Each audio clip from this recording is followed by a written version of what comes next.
Well, good morning, and thank you very much for joining us. I am Yori Folari.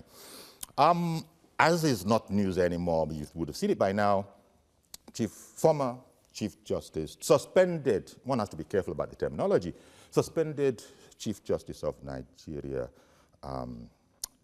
Onoge, will go on trial on February 4.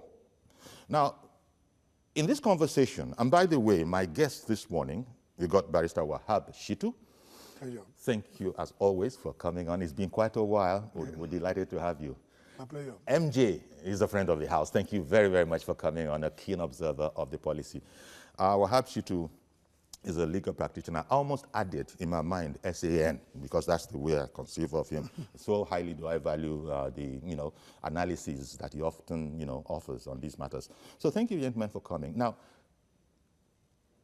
suspended CJN Onoge will finally go on trial. Well, I shouldn't say finally, but he's slated for trial at the CCT on February 4.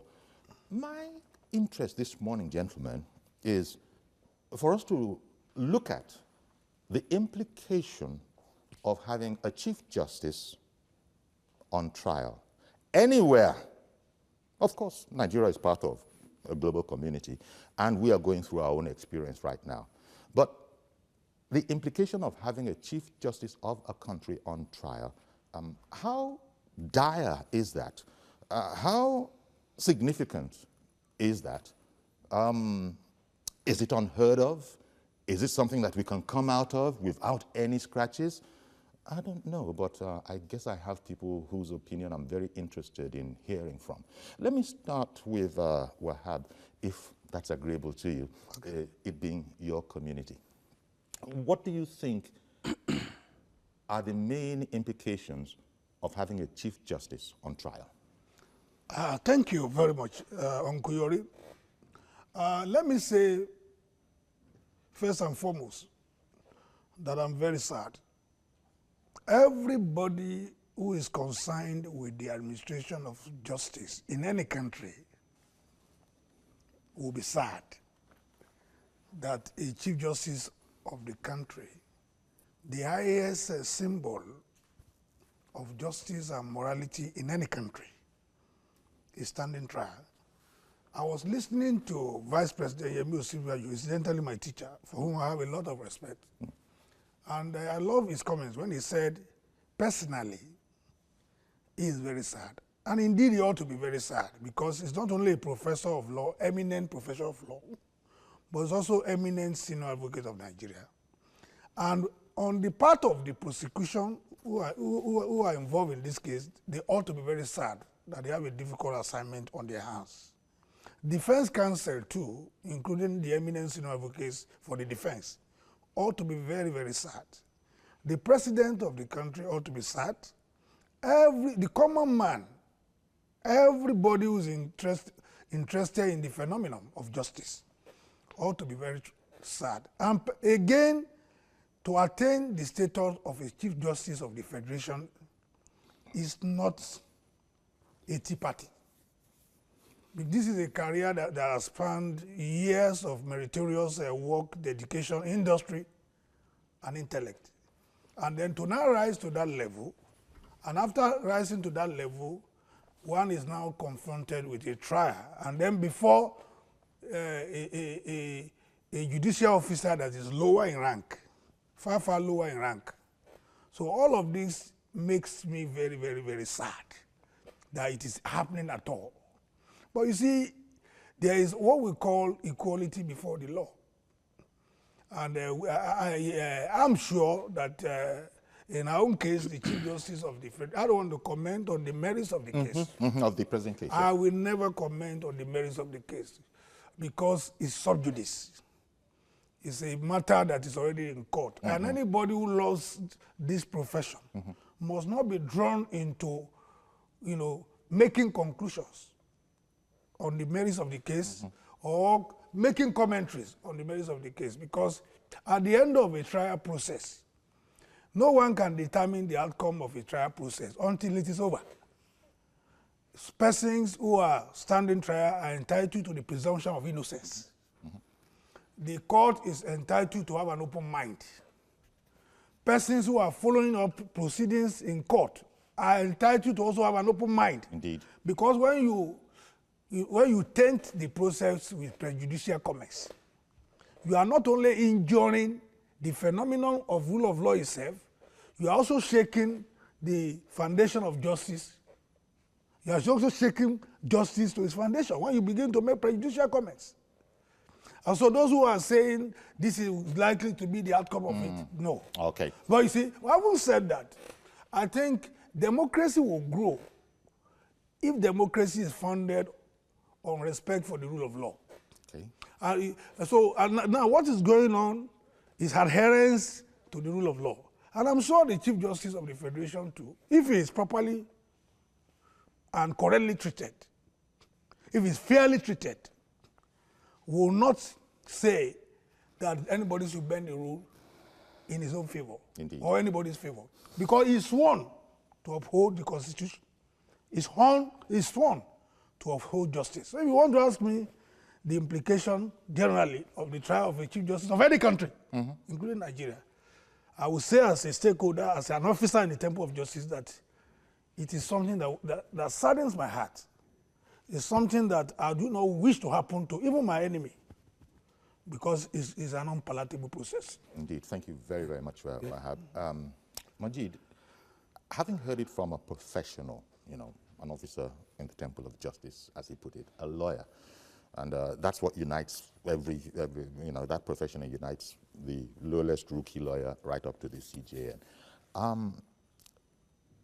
What's your perspective on the question of the implications of having a CJN anywhere on trial?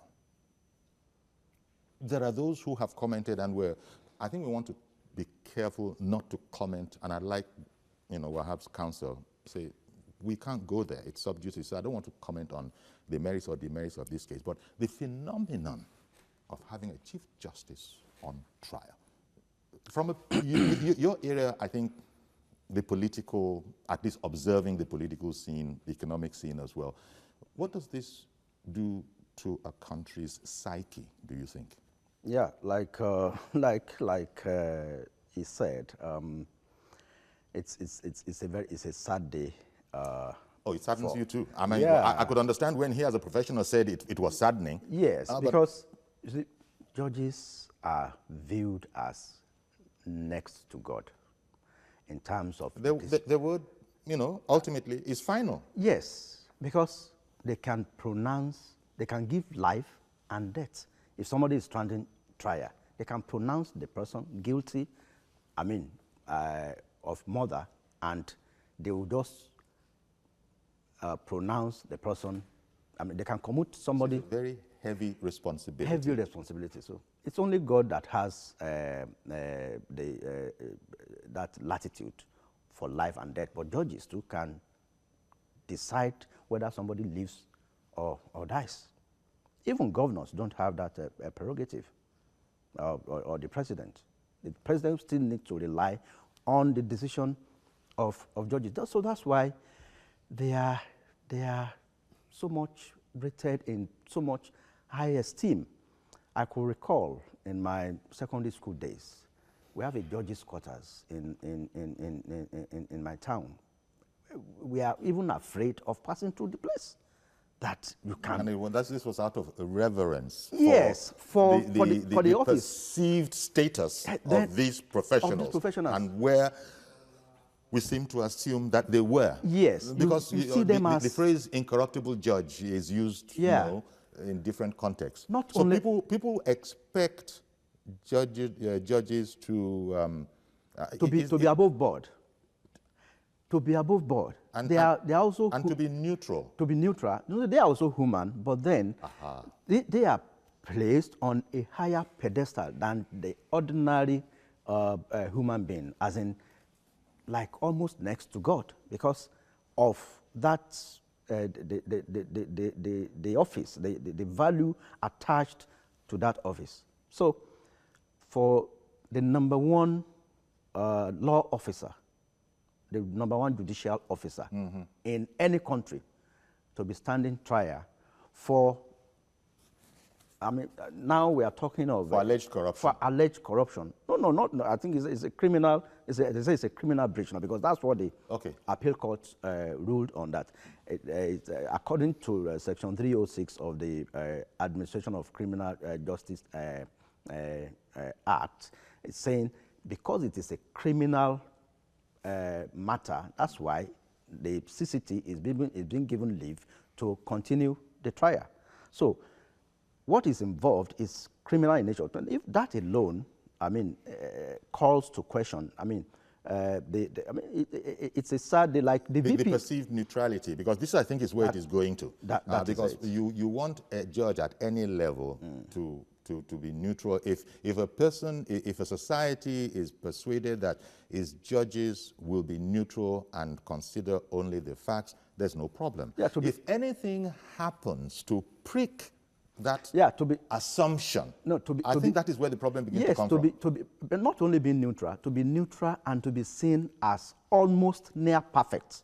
Well, which is impossible for a human being. Yes. That's why you use near perfect. That's why, you see, the law does not allow for a vacuum.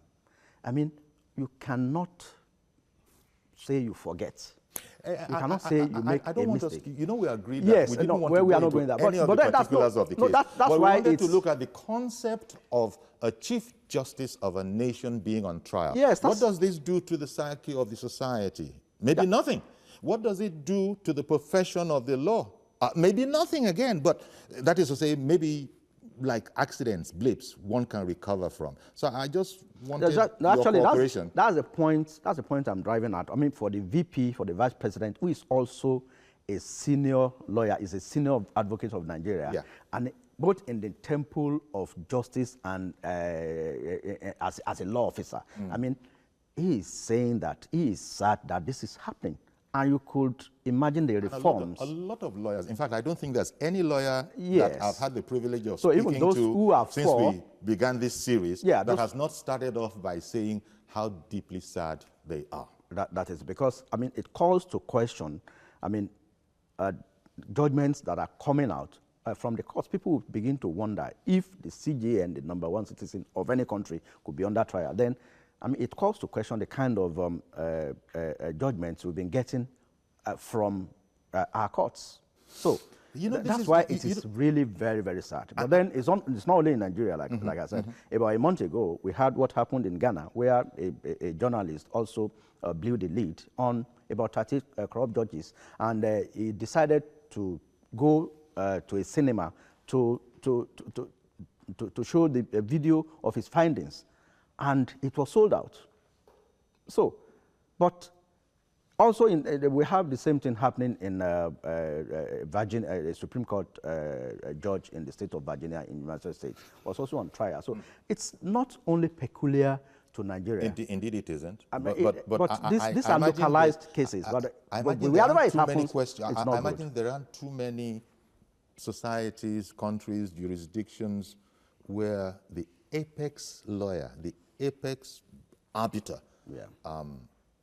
has this challenge, and it is a challenge, both personally and professionally, of having to, needing to answer to cases, as you pointed out, Majid, that are of a criminal nature. Could it conceivably have an effect, Wahab, on the caliber and quality of what you refer to as the Temple of Justice, the output from there, what we can depend on? Because people still say, we will go to court, meaning that we can't agree among ourselves. We will take ourselves before an authority that is agreed upon. That surely is very, very important. People having that total confidence that when we go to court, the facts will be looked at. It'll be determined that I am right and you are wrong, or the other way around. And we both are committed to accepting it, after whether we like it or not. It's been so proclaimed. Okay, let me say very categorically that what is happening right now is nothing to celebrate for the legal profession. And it is also nothing to celebrate for the society. To the society, by the society, it is not something that calls for celebration, that the Chief Justice of any country is being brought to trial. It is something that calls for sober reflections. It is something that calls for, deep concern. So it is not something that anyone should, because you see, the Chief Justice of any country symbolizes the health and moral authority of that country. And in terms of integrity, in terms of perception, in terms of professionalism, in terms of standards, in terms of confidence, which is at the root of the justice delivery system. The Chief Justice is primus inter pares. And let me say, without any fear of contradiction, that our judiciary remains one of the very best, not only in Africa, but in the world. And if you go into history, you find it has never happened in the history of this country that our Chief Justice is being brought to trial. And you know how old, I know how old Nigeria is. And people have also spoken of the golden era of the Supreme Court, and they have alluded to justices like Justice Idigbe, Justice Nnamani, Justice Elias, Justice Aguda, Justice Esho, Justice Oputa, Justice Obaseki. And when you talk of the Supreme Court, even when I appear before the Supreme Court, I shiver. Mere appearance before the Supreme Court. It's a big deal. Yeah, it's a big deal because you are facing a panel of highly distinguished, eminent jurists who have seen it all. Exactly. What is the pranks that you want to play? What is the technique or the tricks that you want to unleash? What is the knowledge that you can proclaim to have when you appear before this eminent assemblage? So such a it perception. sobers you. It sobers you. This is the effect it has on a lawyer. Because he was saying yes. that the quality of judgment, you can hardly fault the quality of judgment that has come out from various courts, including from the Chief Justice of the Federation, currently under trial. You recall that he has also pronounced on this Code of Conduct Tribunal. And if you look at through all his judgments, you can hardly fault it. He's knowledgeable, highly cerebral. And I've had cause to commend him for some of his pronouncements and his judgment. So it's not about the quality of judgment coming out of the various courts. You can hardly fault them. But it's about a sad incident occurring that has now led the same Chief Justice to be standing trial. That should worry any stakeholder in the administration of justice. It worries me. In fact, I have not commented. But you haven't. I haven't commented. In fact, not because what is happening today is practically like an ambush. What I have decided to do is to maintain a dignified silence. Indeed. And watch the proceedings because I'm very sad. But you see, but your colleagues, by which I mean fellow lawyers. Yes. I have heard the sentiment from that sector of morality and the law are not one and the same. And I'm putting this against the backdrop of what you're saying. Now, I'm not asking you to comment on those positions, but it does bring out for me what you just said, that, look, even as a lawyer, and you're no rookie lawyer, you feel the awesomeness of it when you need to appear before the Supreme Court. That's where you probably will be in direct contact with the CJ and his other guys. God forbid, if you would imagine a scenario where people begin to feel that, oh, okay, no problem. It's just like any other. The reverence, the all you've said, they know their stuff, they've seen it all. You can't try any legal gymnastics or necessary ones. They just are. As far as any human being can be incorruptible, lawyers and the society depend on that. If anything were to prick that, shall we just say balloon of perception, and then I imagine, speaking personally, I would be worried whatever country I'm in. And then we have a situation where foreign countries, in the case of Nigeria, are commenting, which I think is a bit unusual, but it is happening, are commenting when we have our own unique situation. Maybe it's Moshood's turn this time, Majid, I beg your pardon. Maybe it's Majid's turn this time to comment on this particular aspect where we are really trying to grapple with this problem that most of us can't fully grasp.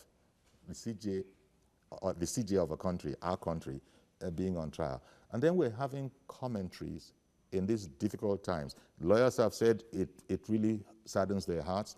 The public is probably confused that how can a Chief Justice be accused of certain kind of things? It just flips the script, shakes up the whole concept we have of the temple of justice.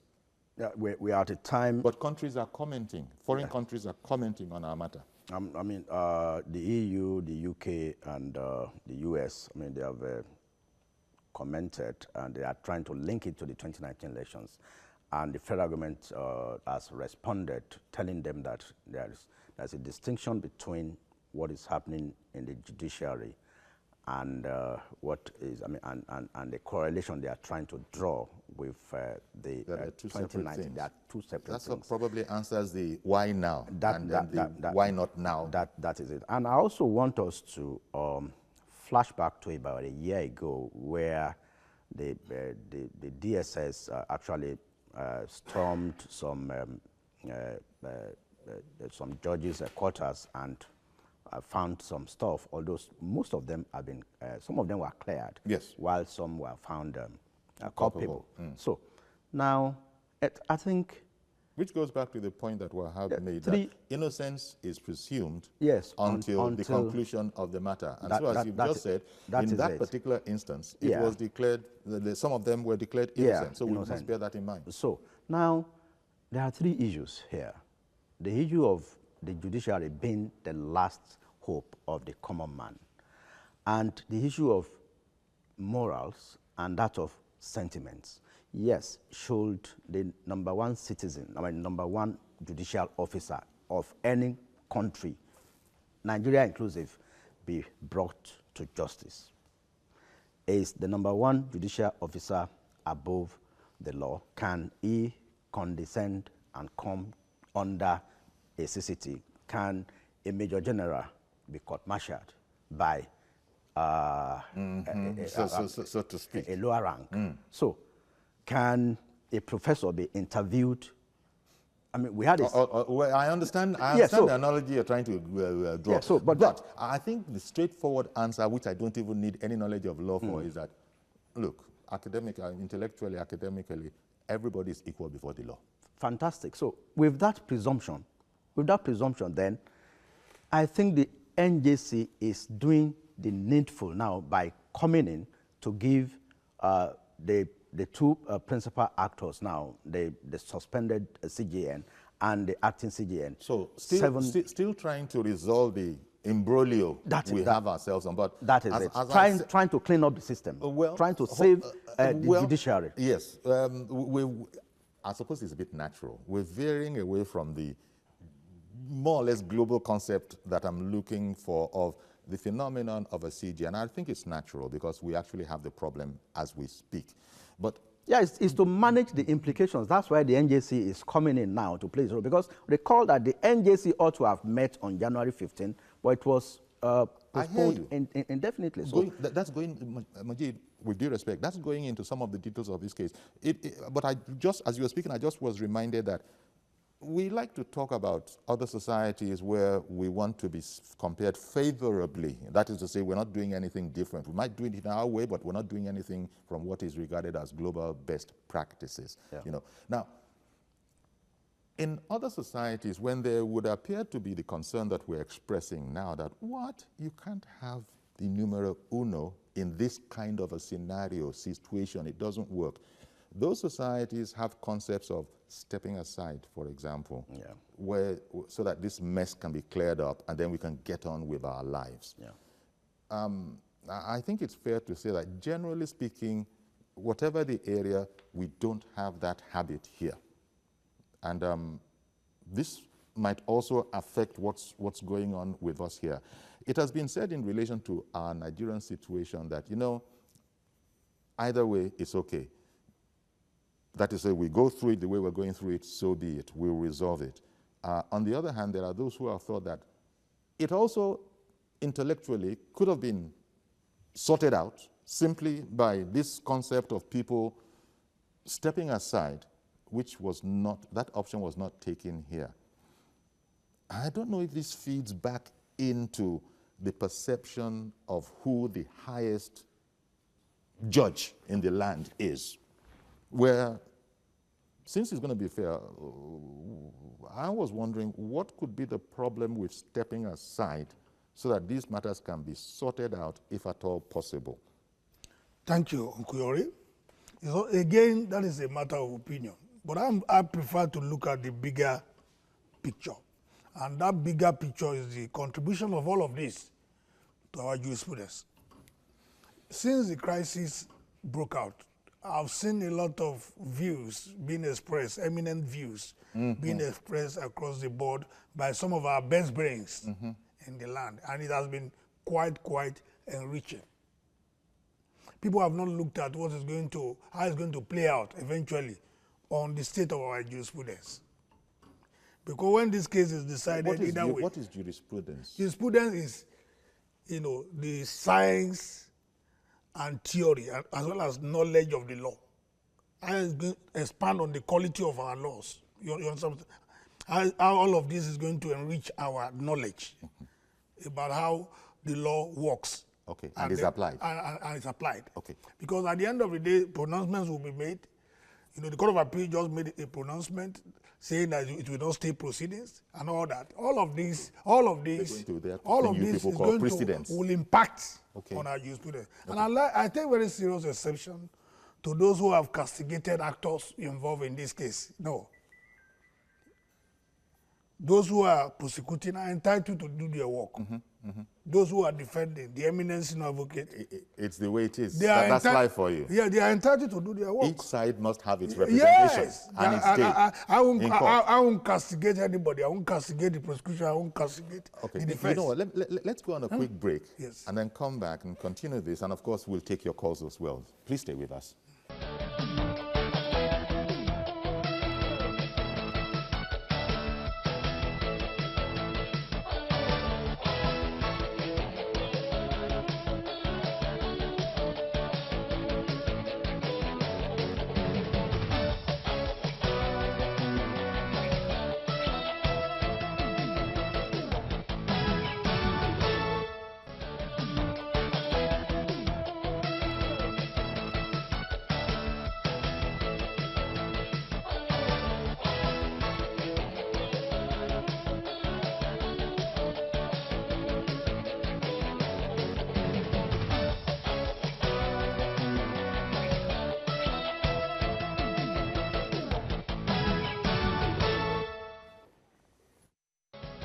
And still with Barrister Wahab Shitu and no Majid. Again, let me also correct barrister, to refer to any lawyer as a barrister in Nigeria is wrong. Indeed. Even our pronouncements, our calls are pronounced so. Maybe it would be good to simply refer to any lawyer who is not a son as a mister. You know,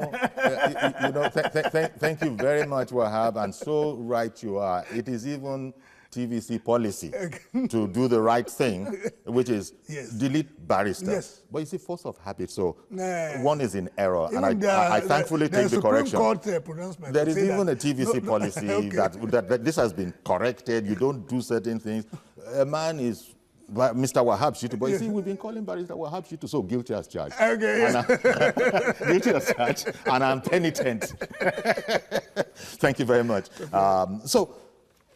Majid, we were looking at the concept of a person that is in this situation, and we still have to get on with our lives. We have not, let me just throw another scenario down on the ground. Since this matter is going as far as it is going, then I have to assume there's an intellectual assumption somewhere that, look, this whole matter could be resolved with former CGN, cleared of all charges, no guilt. Therefore, I mean, we said everybody is innocent, presumed innocent until proven guilty. So right now, he's innocent, but has been charged. In other crimes, what I presume, as my personal opinion, is what Barrister Femi Falana, I'll call him a barrister now because he's a fan. Just Falana, SAN. Yeah, Just call him Femi Falana. Authority Femi Falana. So we'll get used to the correct thing. He said in his own personal opinion, he would have, I mean, if he were to be in Onogen's shoes, he would have resigned. Yeah. Yeah. While also saying that the federal government erred by quickly suspending him without, I mean, going to the NJC. Now, I think SAN Falana also said something very similar. In fact, he said yes, there were infractions on both sides. On both sides, yeah, fantastic. So both now, sides. Now, you see, I mean, we are looking at, I mean, the moral issue now, because I mentioned three things: moral, sentiment, and what the law says. Now, the appeal court says the trial must resume, which means he is supposed to go before Justice Danladi on Monday. That's what the suspended CJN is expected to do on Monday. So, I mean, it's like when the Senate President went to appear before the CJN with about 80 members of the National Assembly with him. So, that position is an exalted position.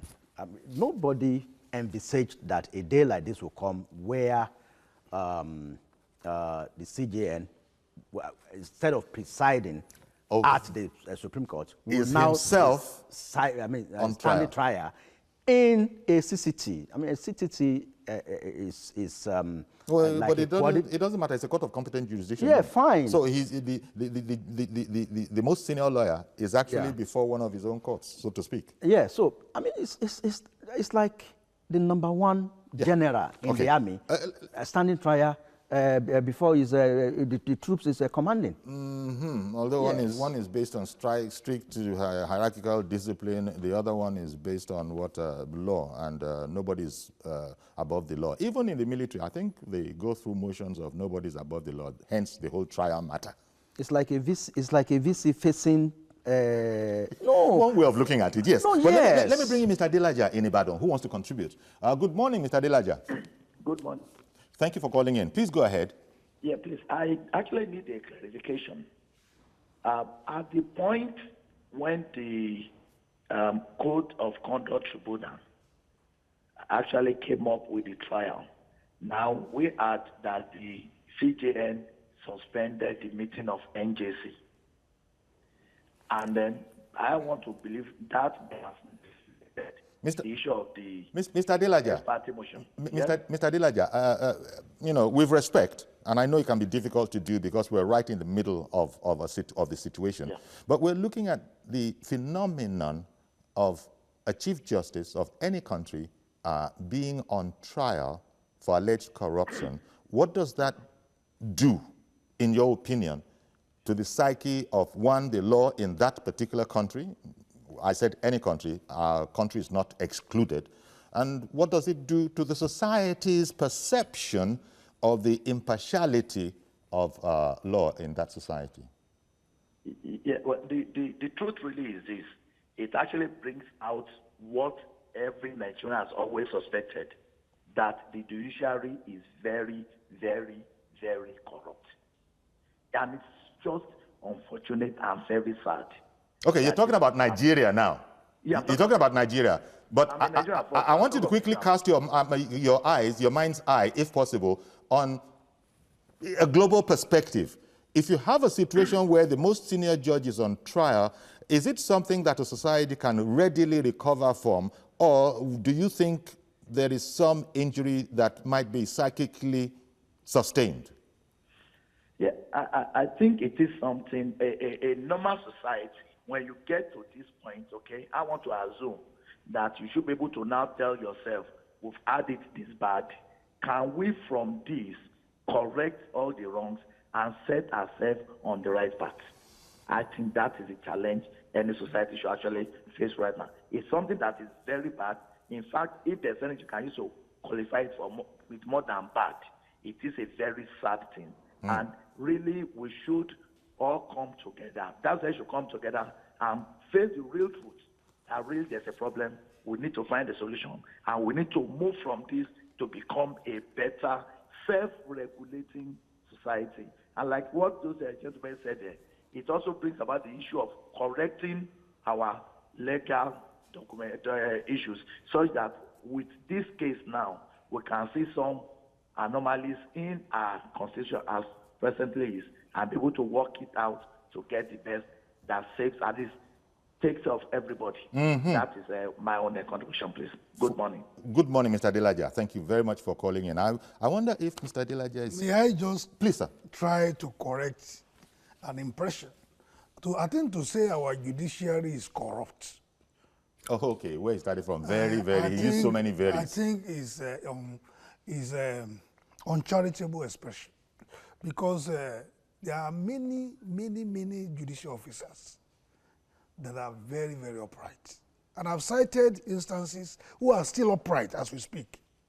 And it's not good to just use a general brush to tie everybody. Yeah. Because reputations are involved here. It is not every system that will, the judiciary has a self-cleansing mechanism. There are a lot of judges that have been suspended, that have been prematurely retired by the same judiciary. Which I think Mr. Adelaja alluded to when he said, when I widened the conversation to a global level, when he said, look, what needs to be done now is we somehow have to rally and heal ourselves of this situation. I agree with him. He first of all talked about sadness, which, it's interesting. Everybody is sad. So that self-corrective mechanism that you've just referred to, it's probably part of it, but there definitely is, any way you want to put it, something of a wound here, no matter the outcome of this, how it comes about. But hopefully, from Mr. Adelaja's point of view, we have it in us to, again, quickly rejoin the committee of those that are going through global best practices as it refers to the law. Because we're not wanting in, they talk about policing, we hear frequently how our police are fantastic outside of this place. The law, how many people have we, as it were, dashed chief justices of their own country from Nigerian stock, and so on and so forth. So how we now, I guess how we handle the aftermath of this crisis, whatever way it ends, will largely determine whether that was a blip, and that's not us, whatever, that whole concept of having a number one judge on trial, that's really not us, and the situation has evidently been addressed satisfactorily. I think someone else wants to come in. Please hold the thought, don't forget the thought. Maazi Okoroafo, good morning, sir. Good morning, sir. You're welcome to the month of February. Good morning. Indeed, same to you. Good morning. Happy New Month, as they say. You see, Mr. Yusuf, Nigerians elite does not respect court orders. That is why you see what is on it. Now, let's take an example. United States of America President Trump and the attorney, look at what happened some few weeks back with the attorney of United States of America and Trump. At the end of the day, we saw what happened in a very systematic and respectful way. But here in our country, we should learn to do what? To respect our office, no matter the situation. Agreed, there are a lot of sentiments on this issue, yes. But the thing is this, whether Nigerian Bar Association or Supreme Court or anything, we follow the sequence, agreed. But the question is this, as an individual in a high post of such integrity, what do we do? When somebody starts bringing petitions, rumors, everything, and the authority or their employer starts bringing issues, what do? You just step aside, at least as a resume. At the end of the day, the authority, after proper investigation, they should bring you back if everything went normal. But in Nigeria, we use fire brigade. Not only fire brigade, the way we castigate everything, we turn the everything upside down. Now you ask yourself, we have Nigerian law school. Ask, what are they going to learn there? We have people who school outside Nigeria, they will come back and what did they learn? You see, this knowledge or technology, we are not making use of it at all. We just go there, grab certificate, come back, dump everything, just do the way brother and sister, indigenous, non-indigenous, non-president. That is what is happening in Nigeria. Look, we are not trying to bastardize education. Because we are not putting, if we have respect for education in this country, all this issue of lingering, that will not happen. Thank you very much. Have a blessed day. Happy month to you and to your studio and to everybody in the studio. Thank you very much, Mazi Okoroafo and Arochukwu there. Yes, I think one point has to be made clear. The whole world now is not just a global village. It has become a global bedroom. That's what you want. So there are certain matters that you cannot really say remain within your domestic jurisdiction. When you talk of terrorism, is an issue of international concern. Yeah. Corruption is an issue of international concern. Adherence to democratic principles and standards is an issue of international concern. Rule of law prescriptions are issues of international concern. So if the EU, Britain, comment on the level of adherence to rule of law prescription by Nigeria, it's not something out of order.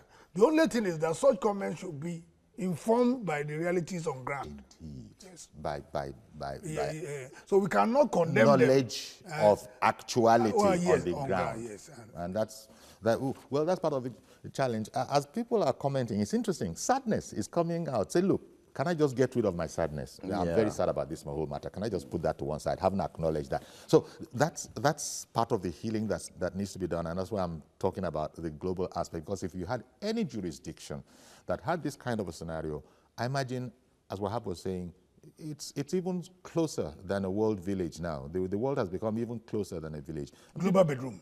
Yes. And people are now looking to see how that whole matter is resolved. And I'm sure, that it'll be resolved satisfactorily so that we can know that, it was a blip and we're back to normal. The kind of way Nigeria has held its head high in that department of the judiciary over the decades. Okay. The other point I wish to make respectfully, sir, is that I will employ all of us, stakeholders, everybody, to have an open mind until this matter is resolved. Okay. Keep an open mind on this whole matter. Yes. In other words, play by the rules. We shouldn't be there are guidelines, there are rules. We should not be judgmental. Okay, the emotionalism that we attach to it. After all, we are emotional beings. Yes. You are saying that it's going to be necessary. We shouldn't pass judgment. Okay. At this stage, until everything is over. Good morning, Mr. George in Ikeja. Good morning, Uncle Yori, and good morning to your panelists. Indeed, thank you for calling in. Uncle Yori, the question is, what are the implications of having a Chief Justice of a country on trial? Yeah. In our own, let me start from Nigeria. It may look ugly, but it's a sign of good omen for this country. Countries who have been saying that Nigeria is fantastically correct, we now know that we are doing something about corruption. That's a positive development. There's no country that doesn't have its own ill. What is important is what is that country doing about it so that it can become better. So our country, Uncle Yori, I don't know if you have ever had a case in court or a relation that is attending or that has a case in court. What they go through. It's not an easy thing. If you don't have money, you can't get judgment. You must have money in this country for you to be able to get judgment. And there is no justice. I dare challenge Mr. Shitu with due respect. I know that there are some judges that are, upright. But when you say a people, this is a good people or a bad people, it means the vast majority of the people are branded. It is the majority of the people that gives a brand to a people. Majority of the judges are corrupt. This is a fact. So what we are going through is purification. Mr. George, when you use the word majority as opposed to some, are you using it advisedly?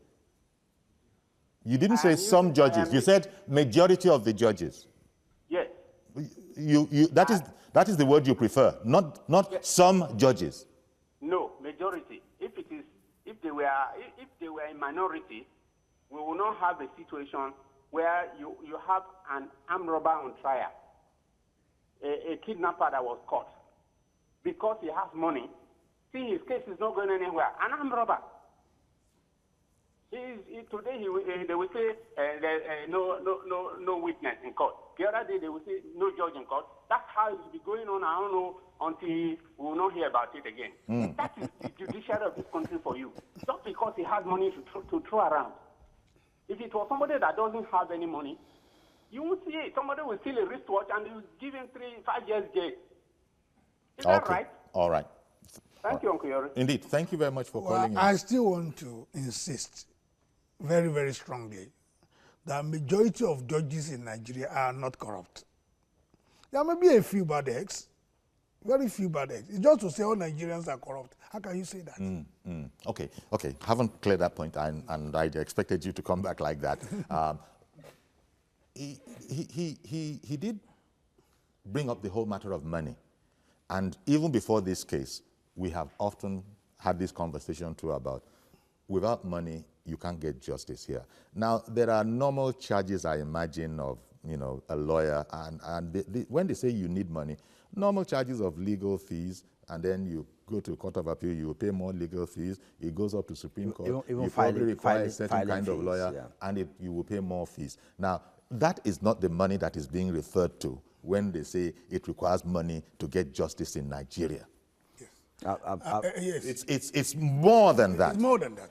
And this will sadden any genuine stakeholder, any Nigerian, that you use money at all to influence the course of justice. It should sadden, and whoever is involved in such racket, should feel ashamed of himself or herself, whether as a lawyer or as a judge. Anyone who is in the business of supermarket justice. Because let it be said, it exists. Yeah, allegedly. in some instances, subject to the element of proof. Yes, subject. Yes. In some instances, and those who are involved in that at all levels, I say shame on you.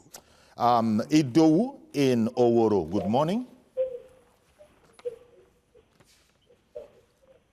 Idowu in Oworo, are you there? Good morning.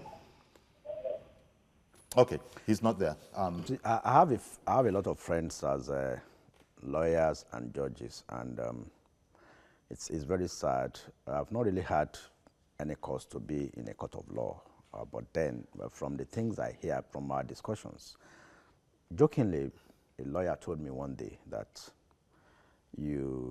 as a lawyer, you might know the law, but those who know the judge gets more judgment. Okay, this is another yes. way of expressing that same idea. Yes, so from what the last caller said, I mean, I think he's talking from a personal experience, and I think he's personally aggrieved about how easy it is to get judgment. And we've had instances in newspaper reports where somebody will steal a goat, it goes for 3 months. Yes, and that's part of it. That's a very important part of it. He's referring to the case of Evans that has been in court for more than a year. Clear court evidence of victims of kidnapping and those who paid ransom in dollars. But we still have a situation where the case has been going back and forth. We're talking about all of these things which are quite relevant. Implications. And also citizens were going before temples of justice and all of that. But don't forget that institutions, don't forget that politics, elections also go before these judges. And just as one pronouncement could either exonerate you of stealing the chicken or declare you guilty of stealing the chicken, look, the principle is the same. Yes. Using one word, you could just put a lot of people in a certain situation, and it had better be that was what justice called for.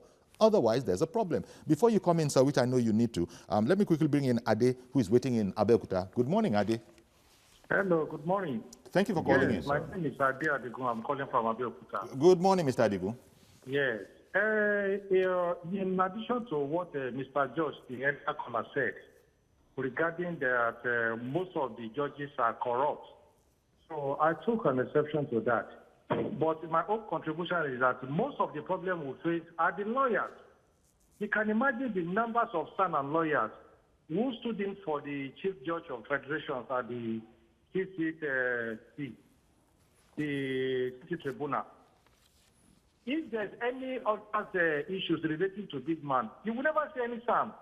Look at those the son came to do at the chamber, at the court. So most of the cases that we are facing in Nigeria, especially but Mr. Adikun, surely you're going to allow that he's entitled to defense, and that whole business of the presumption of innocence until proven otherwise. Those ones are in place. It's the lawyers. They are the lawyers who normally cause all these problems. Look at the doing their job. No, if we say a man deserves defense, professionals will defend him, and those professionals are called lawyers. They are the one who influence judges to do otherwise. They are the one, especially on political matters. Everything that relates to political matters, you will see the judges. If that's a criminal case, you will not see them.